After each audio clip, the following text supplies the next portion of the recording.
We're going to be thinning out these two cherry trees. You can see it's a real small backyard.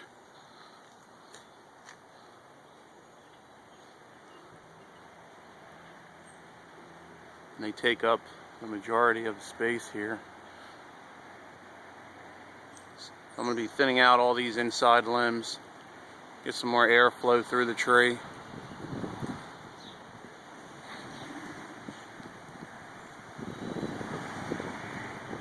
And then the homeowner wants this one limb here touching the fence off. It's rubbing against that top rail.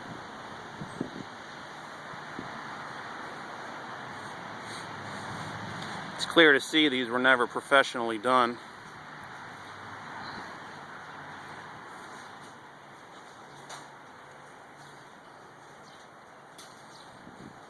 So much inside here.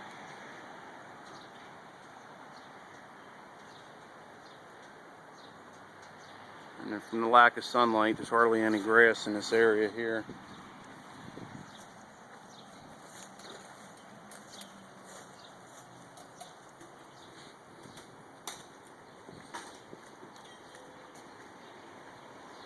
It's kind of hard to get a shot from the street because the sun is beating right over here. So I don't know how well this video is going to turn out. That sun. You can see it's covering this Japanese maple. Probably the other side is all bare from lack of sun.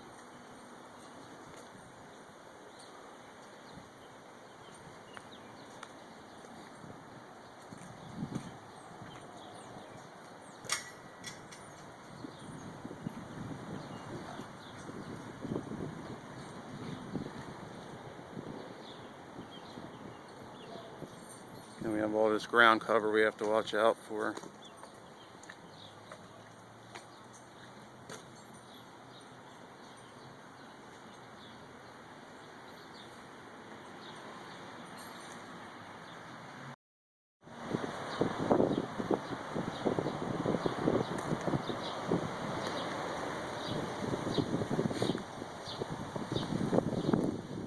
You can see how much cleaner it looks.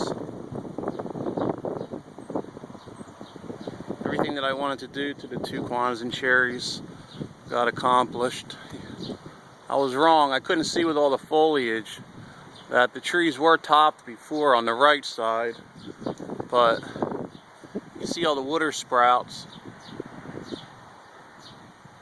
where the cut was made.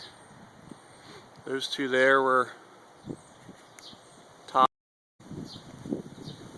and this one here was topped.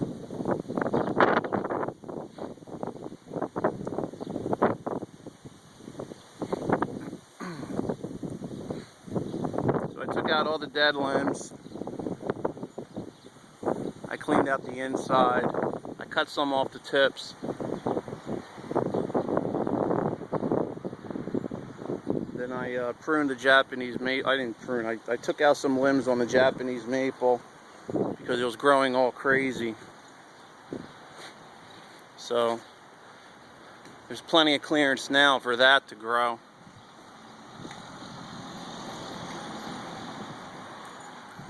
And there's a couple limbs going over this shed that I cut off. I used the hand saw and the chainsaw on this tree, on both of these trees. On the larger cuts, I used a chainsaw. On the smaller cuts like this one here, I used a hand saw. Because the Kwanzaa cherries have they don't have thick bark, it's real thin. You can see how thin the bark is. So we don't want to leave any chainsaw scuffs on it, so I use the hand saw. There's more control on the smaller cuts when you use the hand saw.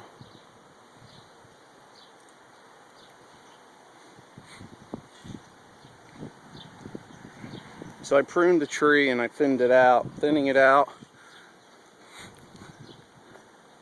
and pruning basically consists of training the tree to grow where you want it to grow. These trees are about 25 to 30 years old and they're in excellent health. Usually the carpenter ants get inside of these but I didn't see any evidence of that. And the carpenter ants eventually bore holes all throughout the trunk and inside the limbs, and they create weaknesses in those two areas, and they eventually rot out and just fail.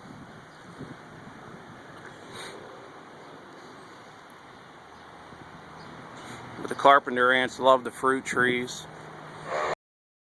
the cherries, the apples, the plums.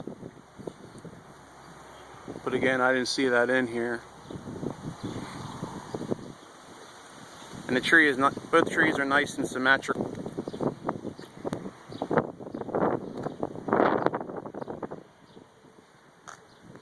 And again, there's plenty of light now for the grass to grow. They're going to have to get some topsoil brought in. Not a lot because it's such a small backyard, and put down either sod or grass seed. And we didn't damage any of the landscape material. Everything's in good shape. And I cut that one limb off going over the fence. Hopefully that cut will heal.